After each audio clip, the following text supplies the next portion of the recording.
那接下来呢，我们就看到64页的第二大段，那就提到说心类学里面呢，还有提到呢，就是两种分类的心类学。那这两种分类呢，又分为很多种，就是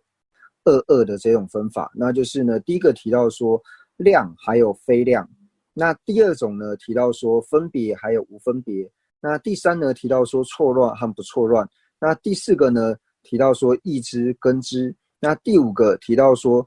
遮遣之和沉入之，那以及说最后一个呢心和心所呢这两种。那第一个呢就是在分类的时候呢，就是分为到量和非量知。那这边加知的意思就是说，无论是量或是非量，它本身因为这边都是讲新的法类，所以呢就是属于量的了知和属于不是量的了知这两种。那第二种呢，就提到说是属于分别的了知和属于不是分别的这种无分别的了知这两种。那第三个呢，就是提到说属于错乱知和不是错乱知的这两种。那第四个呢，就提到说我们前面所讲到的，就是义知属于义知的分类以及属于根知的分类。那第五个呢，讲到说就是遮遣驱入之和成立驱入之。那这两个呢，其实在讲遮遣驱入之，就讲遮遣之的时候呢，其实就是在讲分别之。那在讲成立之的时候呢，就是在讲说无分别之。那前面呢已经讲到了分别和无分别之两者，为什么这边在讲遮遣之跟成入之的时候呢，要再重新讲一次呢？因为遮遣之它一定是属于分别之，但是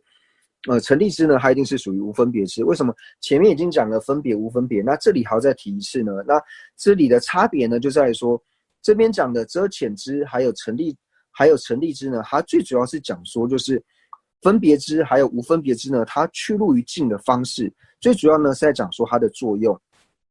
那上面呢所讲分别之跟无分别之的时候呢，主要是讲到说分别之的体性，还有无分别之的体性，所以它所诠释的角度呢是不同的。一个是从体性方面呢来做解释，另外一个呢就是它从它的作用，它趋入于尽的方式，就像是我们之前在讲说，像能全身还有分别之呢，它是如何趋入于尽的，就是从作用的方面呢来做解释。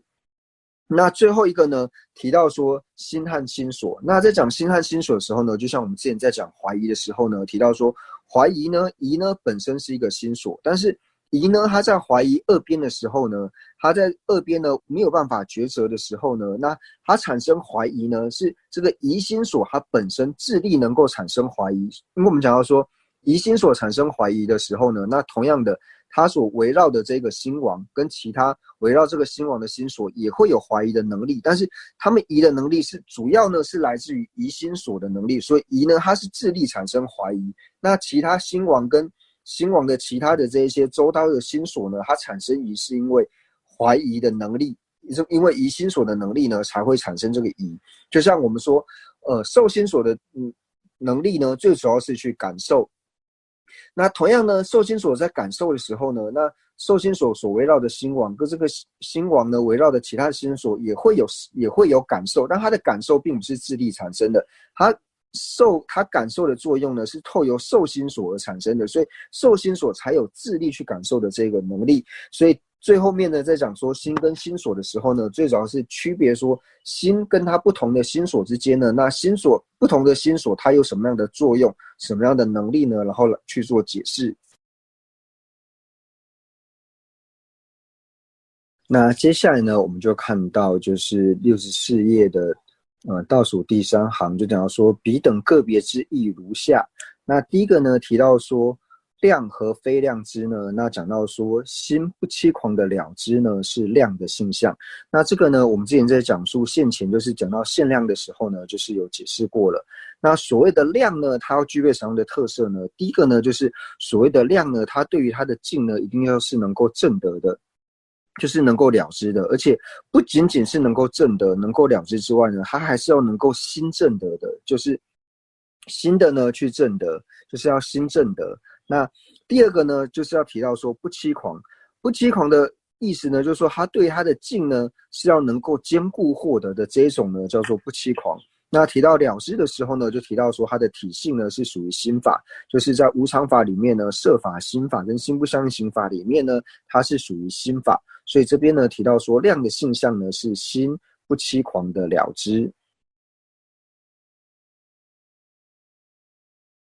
这边呢，就是我们在讲到量的性相呢，就是提到了说心不欺狂的了知呢是量的性相。那在讲述心这个字的时候呢，最主要呢就是要把在觉知呢排除是量，就是在觉知呢它本身呢是不欺狂的，因为它是能够正的量，而且它是能够兼顾获得，它对它的境呢是能够兼顾获得的，那它的体性呢也是了知，但是呢它并不具备心的这个作用，因为呢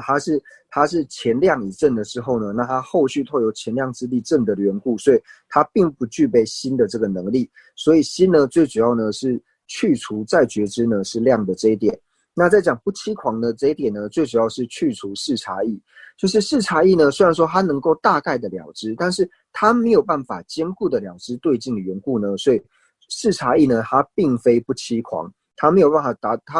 它不是不欺狂的原因呢，就主要的原因呢，就是因为它没有办法兼顾的了知。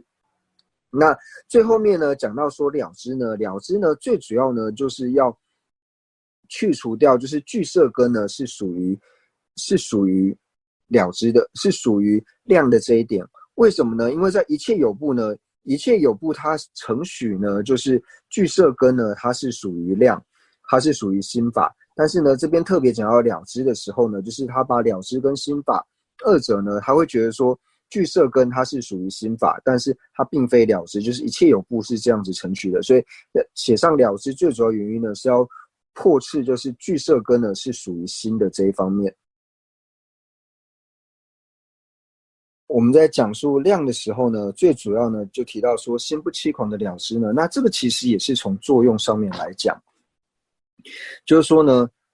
为什么会说是从作用来讲呢？因为以我一般口语来说的时候呢，会说这个人很正直，或者说呢，以经论里面来讲的时候呢，他会有成立所谓的正量士夫，或者说像是与正量来讲。那无论说是讲正量士夫或是与正量来说呢，就主要是这个人呢是完全没有错误的，他讲的都是正确的。那与正量呢，就比方说他所说的呢都是完全无误的缘故，那所以称之为是量，所以才会称之为是正量士夫或是与正量。那这些呢，就是从作用方面来说，所以从心不欺狂的这个作用来看的话呢，那属于心不欺狂，具备心不欺狂的这个作用的这种了知呢，那就是它就是量的这个作用。那我们今天呢就先讲到这。